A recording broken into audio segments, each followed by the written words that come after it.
าพี่ไอ้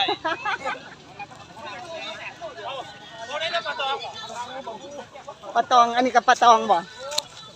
เลยจะปลาตองบ่ท่านละปลาบ่ท่านละขึ้นปลาบ่ท่านละขึ้นพึ่งวานปลาบ่ท่านขึ้นปลาบ่ท่านออกมามันหมุดอยู่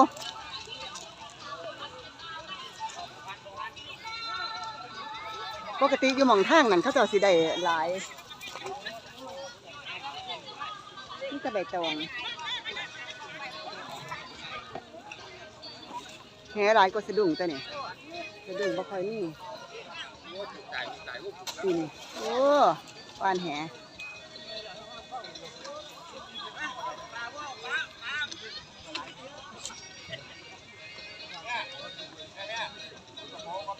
นี่จะตัวแล้วย่าบันมันไถมันนั่น